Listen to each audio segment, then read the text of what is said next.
Hello, my friends. This is Paul Drockton, and we're starting another category. Remember, I told you this is I've got an extensive knowledge base, and one of the things that just totally I don't know how else to explain this, but infatuates me and motivates me to learn and get better and improve and master is the game of golf. It just has so many benefits for those that play.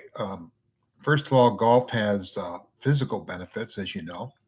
I tell people it's like going in your backyard and chopping wood. It's basically the same motion, when you swing a club.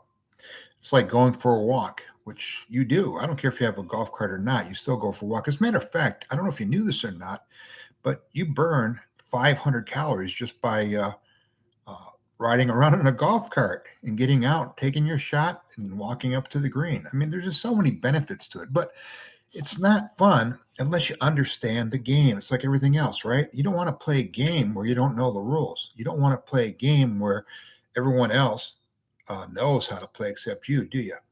Well, that's why I'm making these videos. It's for you, so you can understand the basics, the fundamentals, the strategies, the things that work without wasting your time. And long story short is one of the most important topics, one of the most important subjects that I'm going to share with you is today putting. And let me explain. When you think in terms of playing golf, right? We know you have an 18-hole course. We know that course basically has different tees, right? Based on uh, how far you can hit your ball. So if you're an expert driver or if you're an older person playing and you can't hit it as far, or even women even have their tees as well. But here's the thing: we focus so much on hitting that ball off the tee. It's what everybody wants to learn. Everybody's talking about getting the next big driver, right? Whenever there's a new driver out, everybody gets it and they show it to you and say, "Whoa, look at this." My friends, I'm going to tell you something. Let me just walk you through. Remember, I told you golf's a game of numbers, so I'm going to walk you through some very interesting numbers here. First of all, when you think in terms of being an expert golfer, right? I'm talking professional. What their goal is to basically get on the green in regulation, right? Many don't, many holes they don't, should I say. But they're just really skilled with their chipping that they can get it close to the hole, and they're really good at putting, especially from 3 foot in. Well, it's almost 100% for most professional golfers. If we're going to learn something, we can learn a lesson from them, right? Now, when you start talking about winning at golf, you can hit that ball 300 yards. But guess what? If you cannot putt once you're on the green, you're going to give up strokes and you're going to lose. It's just that simple. So putting is what's going to allow you to win. Putting is what's going to make you valuable on a team. Being a great putter just has so many advantages. So let me walk you through a scenario, all right? You're playing golf. You got a guy that you're playing with. He hits that ball 300 yards, right? Now let's say we're talking a 400-yard hole. He's only got 100 yards to go. But you know what? He's a terrible putter. He's going to three putt. You know it. I know it. Maybe he doesn't get on the green because normally if you don't, not that good at putting, you're not that good at chipping. These guys spend all their time at the driving range. They really think that's the game, is hitting the ball far. It's not. As I said, the most important part of the game is the short game, the chipping and the putting. Now, I'm going to give you a couple great PGA examples here. First of all, let's talk about lefty, right? When we start talking about Phil, right? Mickelson, you're talking about a guy that has truly, truly mastered the short game as much as anybody can. Watch this guy when he's on the green. Watch him putt. Watch how he chips and gets the ball close to the hole. Watch how he hits out of the sand, performing these amazing feats, right? The short game is why he's one of the best in the world, really. Look at Tiger Woods. People look at Tiger Woods. Tiger Woods' strength never was driving. This guy can't stay in the fairway a lot of the time. That's never what it was. He's great at recovery shots when he hits out of the fairway, isn't he? But look at how much he can accomplish just by chipping, getting the ball on the green, right? And putting is, I'm telling you, it's everything. So let's go back to that scenario. You're playing this guy. He hits the ball 300 yards. He can't chip and he can't putt. Normally they can't. I'm just letting you know that. And they'll tell you they hate it. They don't want to practice it. That's their loss. Because here's how it's going to work. This guy's going to hit his drive, right? And that drive's going to be in the other fairway because most long hitters don't hit it straight. So he's going to hit one stroke on the drive. He's going to hit one stroke getting back into the fairway. That's two, right? He's going to try to get that ball as close as he can to the green. They're never going to get on it. So he's going to be off the green. So whether that's 100 yards or whether that's 20 yards or whether that's 30 yards, it doesn't matter because he's still going to waste a stroke getting the ball on the green, right? Now, that's 3 strokes.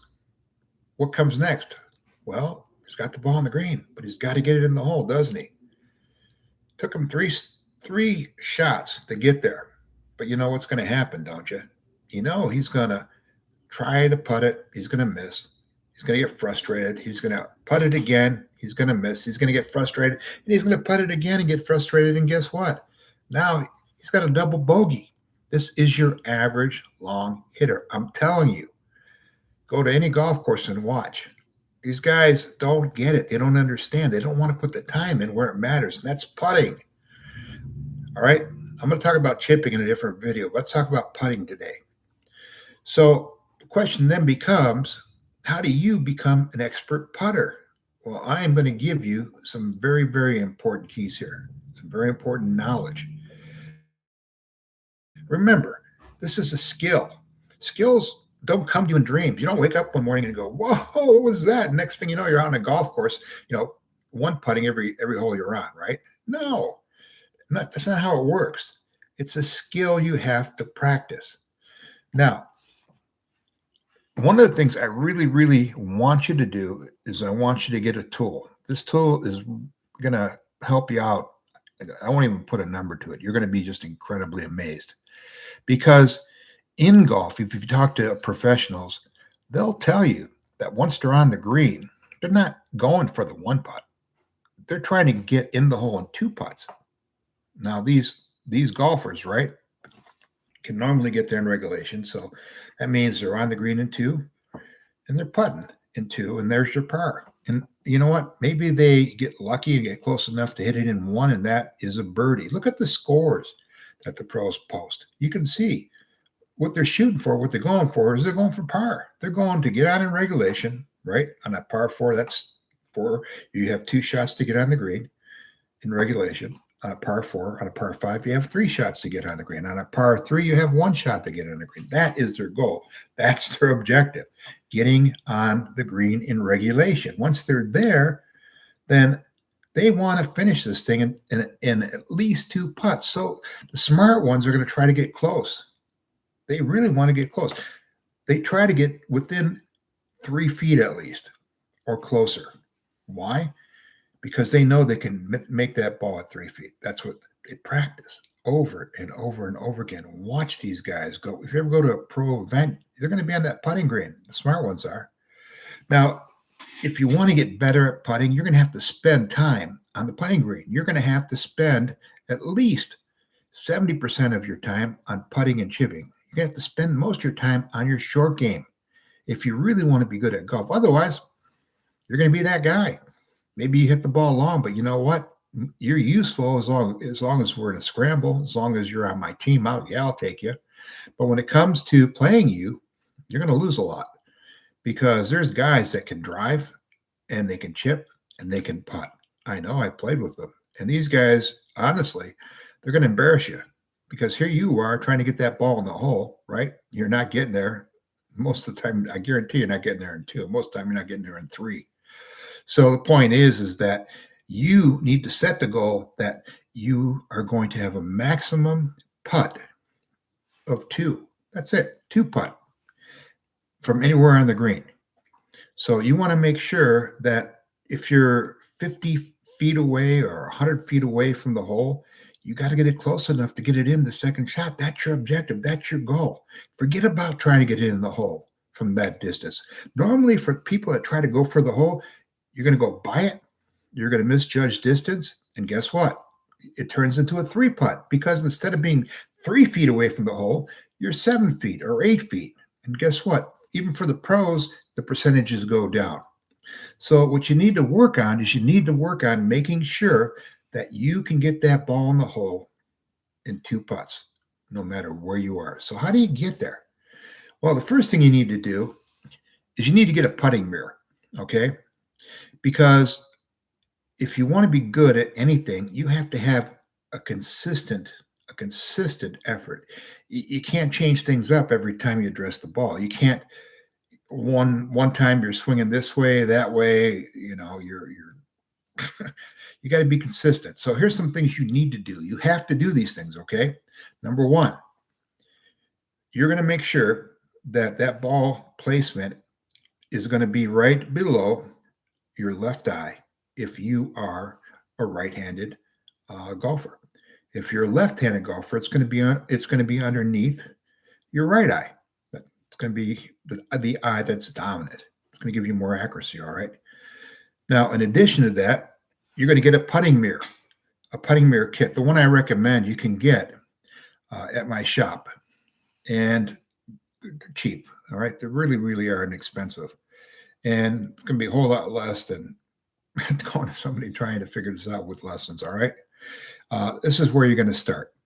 You're going to get yourself a putting mirror. The putting mirror it's a kit, and it's going to show you where to set up, and it's going to help you so that you can hit the ball straight. So remember, when you're putting, the biggest mistake people make is they don't hit the ball straight. Now, there's numerous reasons why they're not putting straight. One, because they're lifting their head up because they want to see where the ball goes, right? Don't do that. You look at great putters, they don't move their head at all. Pros, some of the pros, I would say almost all the pros, some of them don't move until that ball is stopped. They just keep their head down, right? That is good putting. That's great putting. Keep your head down. Force yourself to look at that ball. Keep that left eye on that ball. Do not move your head no matter what. Second tip, all right? A lot of people, they try to bring that club back for these long putts, right? Well, the further back you bring that swing, the more likely you are going to send that swing send that ball either left or right. Your accuracy is going to diminish as your swing gets longer. So what you're going to focus on is keeping that swing short and sweet. And I'm going to tell you my opinion, okay? There's people that will argue with me on this to death, but I'll just tell you the way it is with me. Some people think you keep your wrist straight. You know what? I think it depends on you. If that's the way you want to do it, do it. Moving your wrists can influence your putt. I'm not going to argue that. But I think it has less influence if your backswing on your putt is very, very short. See, I like to use my wrists, but my backswing is very, very short. I don't bring that club very far back. Look at the professionals that are hitting these balls from 40 feet away, right? They're putting that sucker, bringing that club back a minimum, right? Or a maximum of maybe this far. So where is the power coming to send that ball 40 feet? Well, it's coming from their hips, and for some, it comes from the wrist, right? Lefty, Phil Mickelson, uses his wrist, right? There's other golfers, you can watch them, they use their wrist. But in the end, it's going to come down to what works for you. Your goal is to hit that ball straight with the least amount of effort, the least amount of backswing, okay? That's your goal. Now, the second thing is a lot of putts fall short for one simple reason. You're not following through on your swing. So you got to follow through. The second rule of putting is that if you're going to bring back your swing, right, to, let's say we bring it back 6 inches, right, then you got to make sure your follow through is 6 inches as well. Make sure that your follow through is 6 inches. Otherwise, that ball is going to stop short. Why? Because you stopped. If you stop, the ball is going to stop. So if you have a hard time where you putt it, it's a straight line. Next thing you know, though, it's stopping like 3 inches before the hole or right before the hole. It's because you didn't follow through. So work on making sure that you follow through with your swing. When you putt, make sure that that club head goes through right after you hit the ball. Make sure it goes with the ball. Because if you don't do that, then you're going to basically change the amount of force that you're using when you impact that ball, and it's not going to go where you want it to. Even if it goes straight, it's going to be short, and you're going to get frustrated. Now, this is another great reason for you to practice. Remember what I told you? You've got to practice. If you got time to practice golf, you should be spending at most 30% on your irons. I'm talking about, your long irons. You should be spending a minimum of 70% on your chipping and on your putting. A minimum. That's how much effort it's going to take for you to get good at this. And I promise you, you will never become a great golfer if you do not put the time into the short game. I played with multiple golfers who tell me, Paul, I hate putting. They play in scrambles, and it's like, they don't want to putt. And if they do putt, it's embarrassing. And these guys are considered great golfers. Why? Because they can hit the ball over 300 yards. Well, that doesn't make you a great golfer. You got to be able to play the whole game, not just part of it. So long story short is that if you can play the short game, then you're going to be competitive your entire life, because you're going to be going up against these young guys that think all golf is hitting the ball far. It's not. So you got to spend the time. 70% of your practice time has to be putting and chipping. It has to be. And I recommend that you try to work in, your sand shots. We're going to talk about all this stuff. Now, as I said earlier, I highly recommend that you get the putting mirror kit that's available through our shop. And I put the link, it's in the notes on this video. But the long story short is that what your goal is to use that mirror to effectively put the ball in the hole from 3 feet out, 2 feet out, 1 feet out, right? You need to get to where you can nail those shots like 99 out of 100 times. You got to get to the point where you never miss. Because if you do that, then you are definitely going to be competitive, because most golfers can't do it because they don't put the time into it. They just don't want to put the time. They want to be able to go out on the weekend with their buddies, drink beer, and, have a good time and whatever. Hit the ball. Boy, I hit the ball 300 yards. Did you see that drive? Did you see how far I hit that 3-wood, that 5-wood, right? It doesn't matter. Okay, let me give you a little bit more math to think about. Okay, so how long is the average par 4? The majority of holes on the course are par 4s, aren't they? We know that on the front 9, there's a front 9 and a back 9. There's 18 holes total. But on the front 9, you've got 2 par 3s. Par 3s on average are going to be 200 yards all the way down. I mean, I've seen par 3s that were 70-something yards. So they really are designed so that you can get on the green in one shot, which means you're on in regulation with one shot. Those are the ones where if you're good at the short game, you are definitely going to dominate, because these guys they're not built for the short game. They're built for the long game. So you're going to win those. Now let's talk about the par 4s. The average par 4, anywhere from 300, maybe 400 yards, right? Let's pretend it's 400. So you're there, you can drive, maybe you drive 150, which by the way is very low. And the average senior golfer hits at about 180 yards. So let's say you hit it 150. Okay, take that 150 yards and subtract it from 300. What do you have left? 150 yards. That's it. Subtract it from 400. What do you have left? So 400 minus 150 is 250, right? Well, if you hit it 150 yards, you can hit your second shot, at least that, which means you can be on the green in 2 if it's 300 yards, or you can be on the green in 3 if it's 450 yards, or even less. So now you're on the green, right, in 2.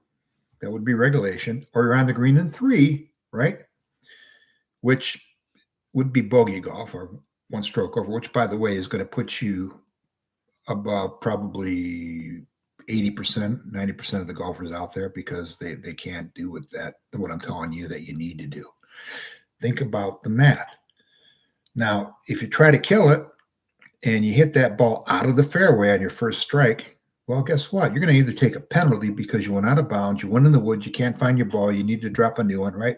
That's bad. One thing I do very, very well is I stay in the fairway. And you want to get down to where you're using just one ball per round, man. That's one of the things you want to watch. Stay in the fairway.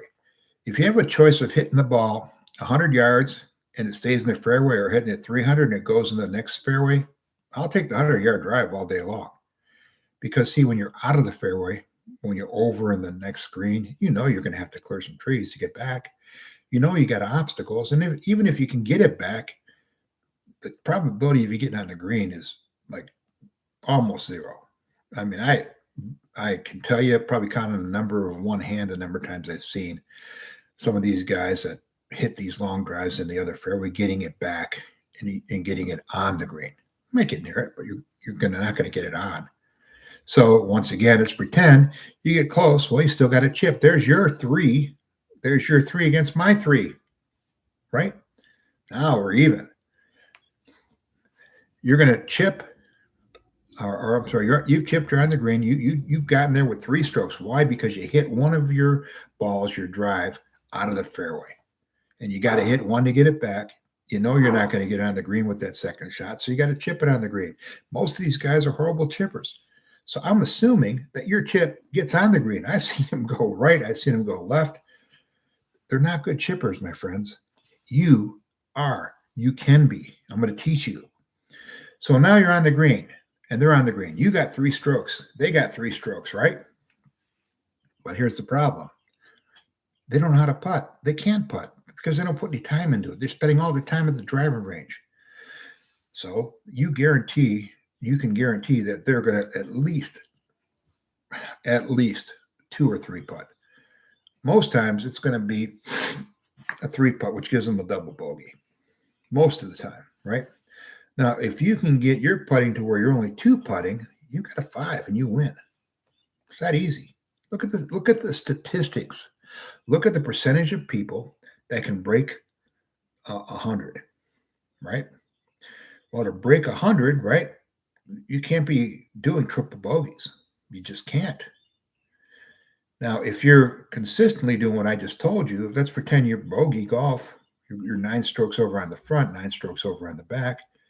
Well, you're going to end up with a 45, which means you're shooting a 90, which you're better than probably at least 80% of the people that are out there.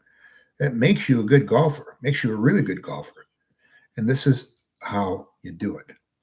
So remember what I said. These are the rules of great putting. You need to start out. You just need to do this. If you don't listen to me on this one part, everything else I told you doesn't matter. Get the putting mirror. All right. I don't know the exact cost. If I remember correctly, I know it's under $30. All right. Get the putting mirror, because what that's going to do is that's going to straighten out your alignment. It's going to straighten out your line. It's going to teach you the distance that you stand so that you're basically going to be over the ball properly, right? It teaches you to hit it straight. There's just so many benefits. And I've seen guys that use the putting mirror to teach people as well. Many of these guys that are out there making videos, that they use the putting mirror to teach people. But they don't spend a lot of time putting. I don't know why. It's the most important part of the game. I don't get it. But anyway, get the putting mirror. And then what you're going to do is you're going to go to the green. And I really recommend that if you're going to play golf, I mean, if you really want to play regularly, let's say you got the time, then you need to do what I do, and that's you play 9 holes on the course and spend, if you can do it, you spend the necessary time to practice your chipping and to practice your putting. That is what great golfers do. They focus on their chipping and their putting, okay? The other stuff you can still work on 30% of the time. So if you've got an hour that you can practice, right, then you got 60 minutes, right? Well, you should spend 20 minutes with your woods, your driver, your 3, your 5, your 7, your 9 wood, if you've got one. And then maybe another, we'll say 10 minutes with those clubs, and then another 10 minutes with your long irons, right? Which would be your 6 iron, basically your 5, 4, 3, right? We're going to talk about that.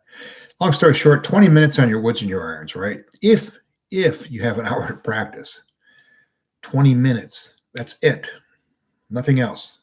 So if they have a driving range, you get that bucket of balls, and I'll tell you, no matter what, if you got an hour, don't go over 20 minutes on what I just told you, okay? Because here's the next thing you need to work on.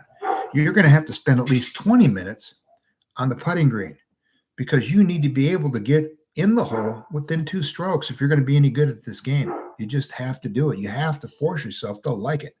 And you will like it because you're going to get good at it. It's going to be enjoyable. You got to get to the point where it's automatic for you. If you're within 3 feet of that hole, then you need to make sure you can get that ball in that hole 99% of the time. And if you can't, you keep working at it until you do. I wouldn't go further out until you can get it in at 3 feet or less. So take that putting mirror, you're going to set it up so that you're 3 feet from the hole. It's going to give you your line. It's going to give you your alignment. It's going to show you how to set up. And what you're going to do is you're going to keep putting, and you're going to go all the way around that hole, right? And if you look at most of the putting greens, they've got different holes. And those different holes are really designed to replicate the course you're going to play on. And so you're going to go to the next hole, and you're going to do the same thing. You're going to set it up 3 feet, 3 feet, 3 feet, right? And you're going to go around it. Now, you got 20 minutes to do this. So you're going to spend 15 minutes on these 3-foot putts. If you can hit a 3-footer, you can hit a 2-footer, you can hit a 1-footer, all right? Because the ball is going to go straight. And you pretty much got it covered as far as the second putt, which is the hardest part for most golfers. Now, the second hardest part is you got to get that ball so it's at least 3 feet close to the hole. And in order to do that, you're going to have to spend probably, you got 20 minutes to putt. So, you're going to want to spend at least 5 minutes on getting your distance down. You can go 10 if you want. You're going to put the ball down, and you're going to go to the furthest point on that course, and you're going to hit that ball so it comes within 3 feet. Now, a lot of people like to use multiple golf balls. I don't. You're not going to have multiple golf balls to putt when you're out there. You're going to have one. Use one. Because here's the thing about one golf ball. You don't get second chances.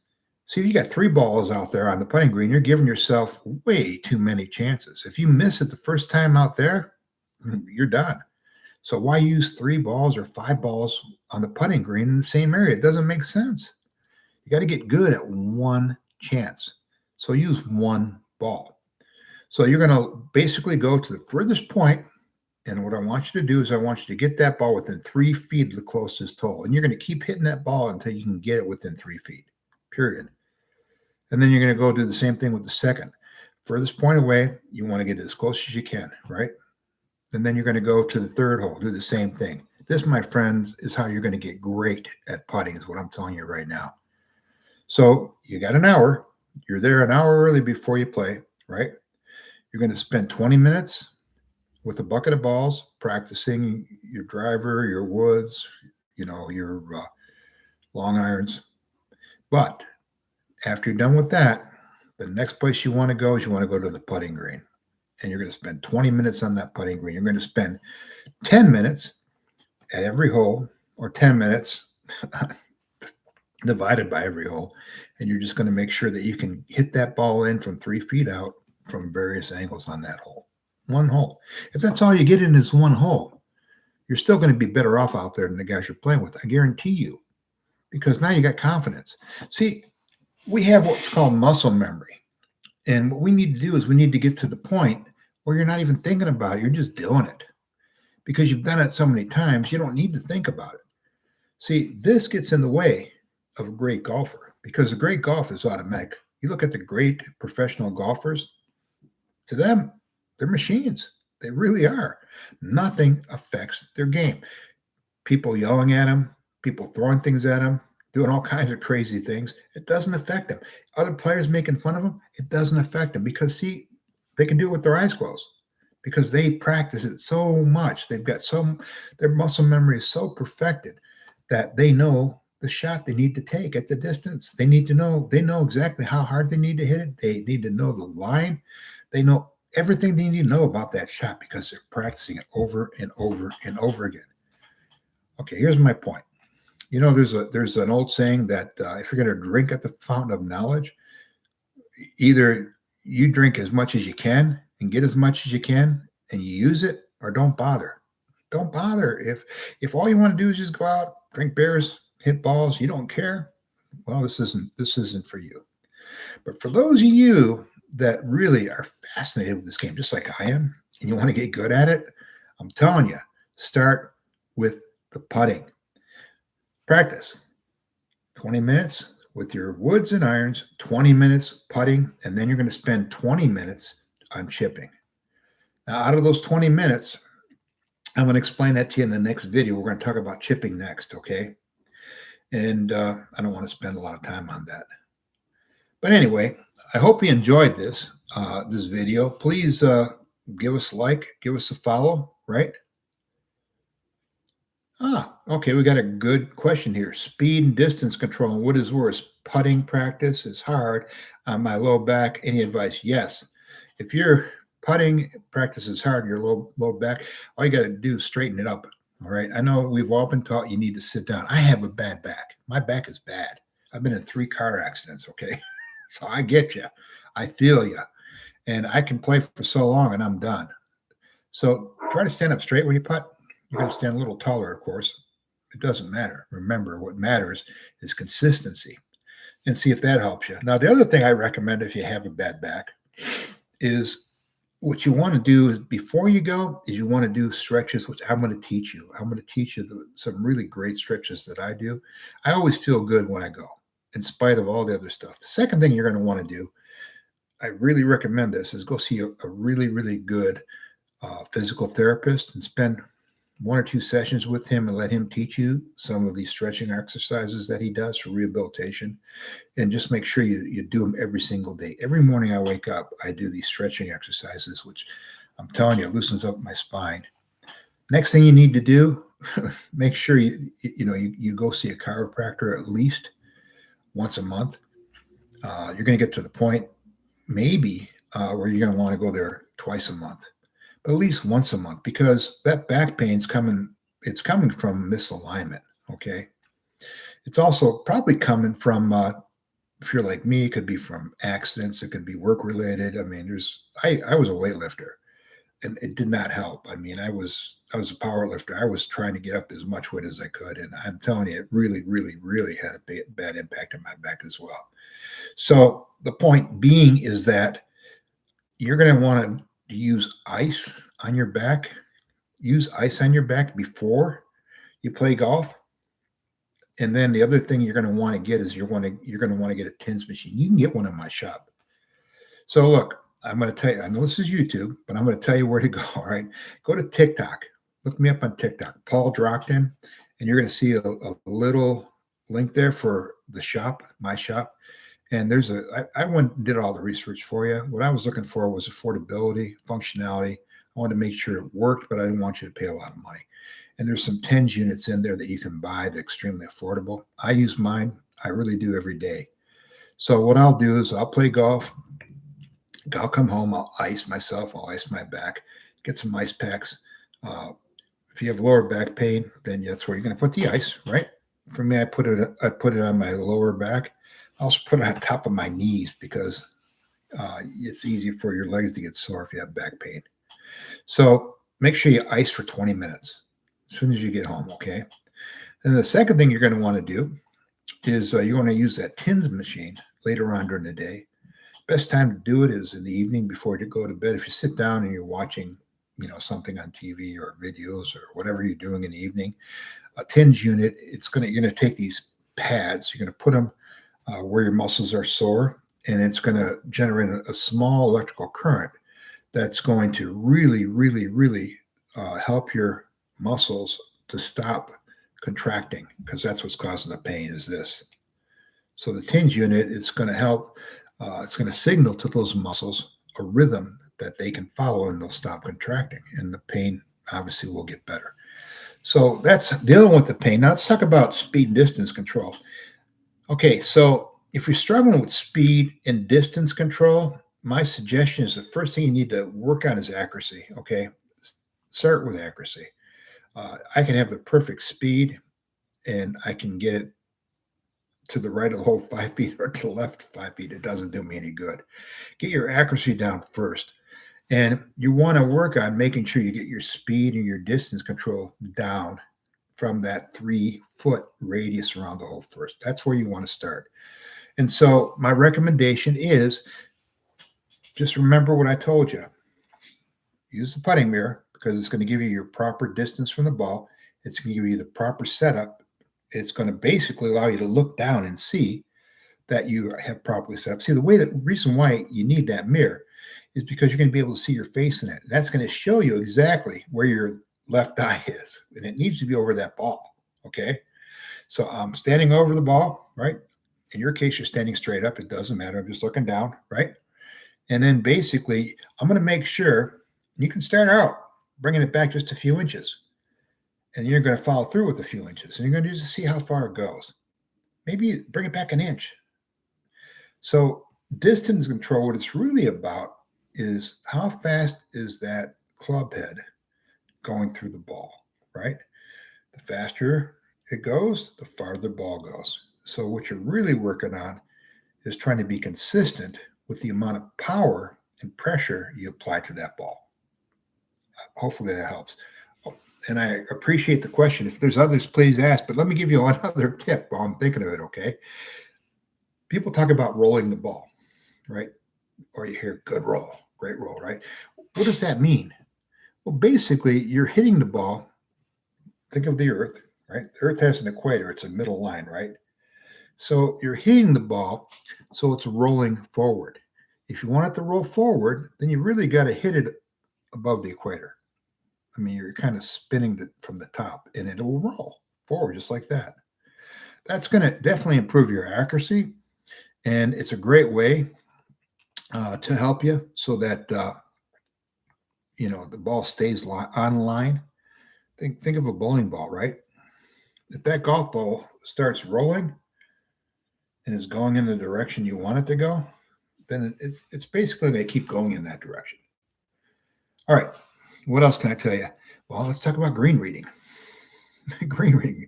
This is the part everybody hates. We all hate it.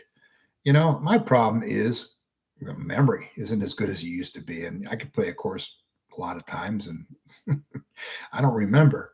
The other problem is that a good golf course, they're going to change the position of the pin every single morning. So every single morning, you got a new shot.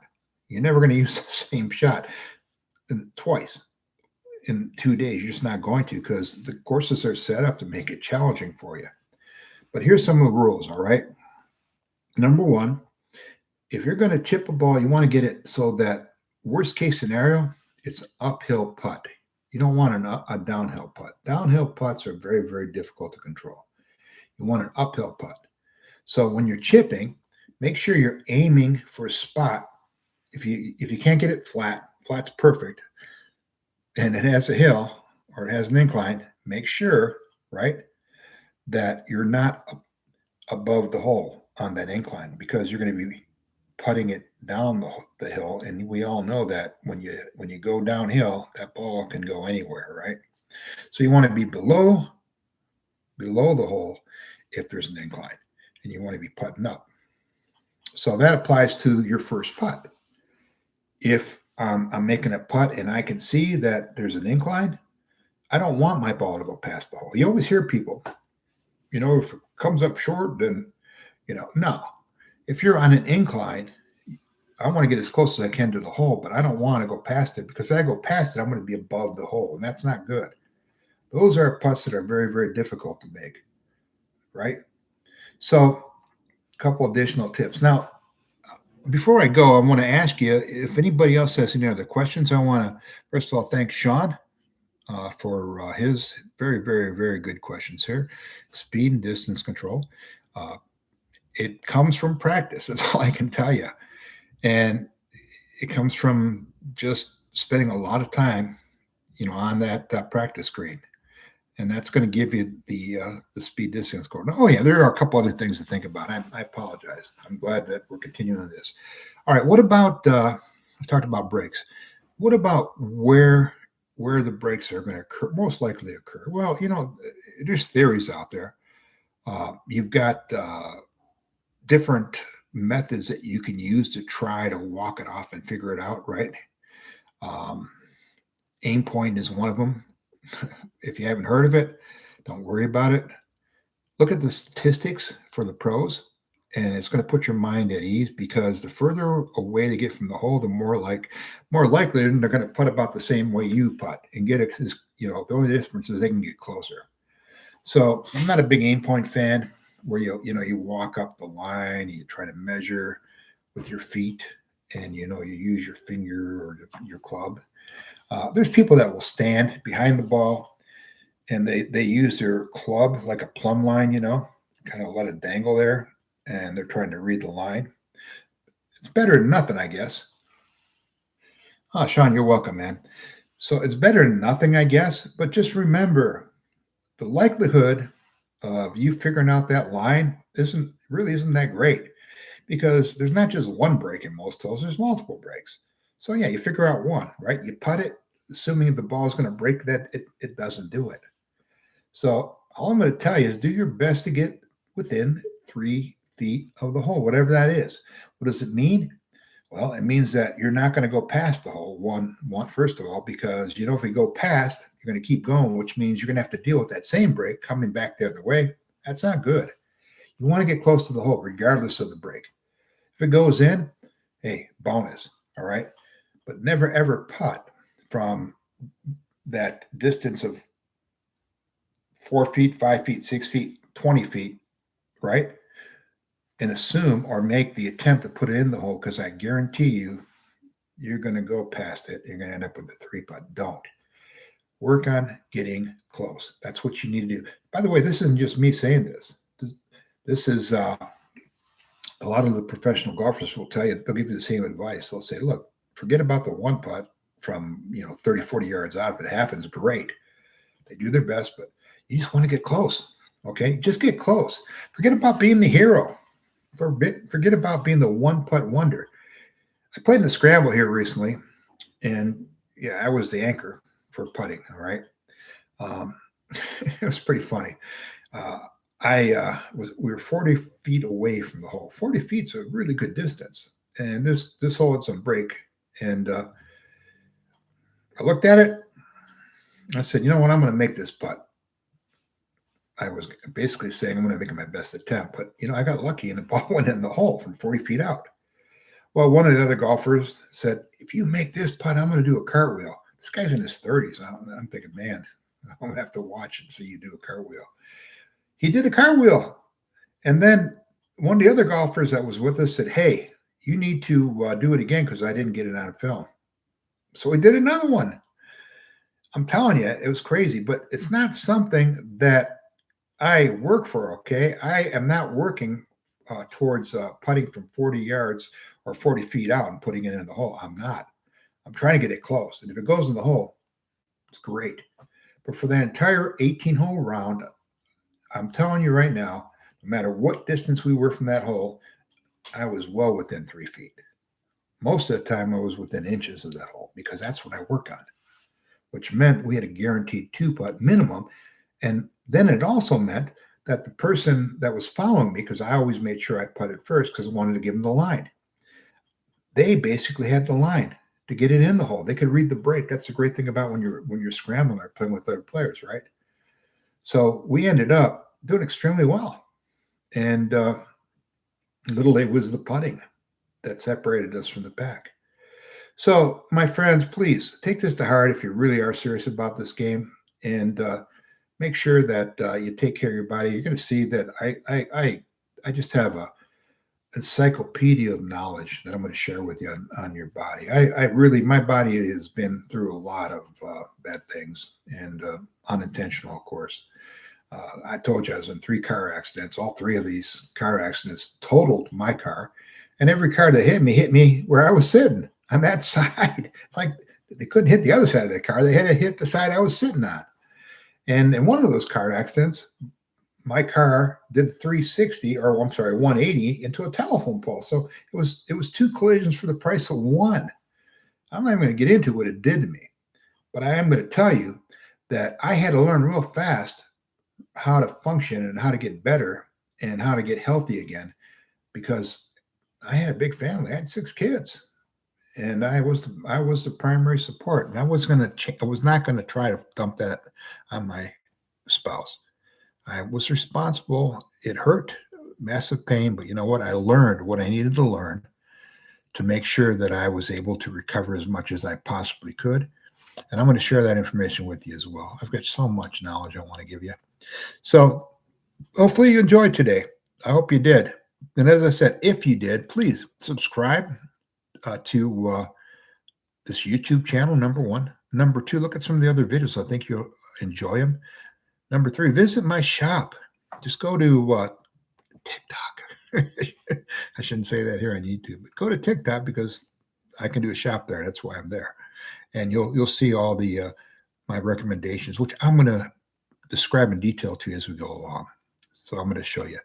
And of course, if you're a music fan, I stay busy. And you can see, looking at this YouTube channel, I've got a lot of music that I've written and performed. And just one of the things I just love doing. Works out really well with the other things I've got going on. So anyway, live long and prosper, my friends. And I hope to see you back again when we do our next live.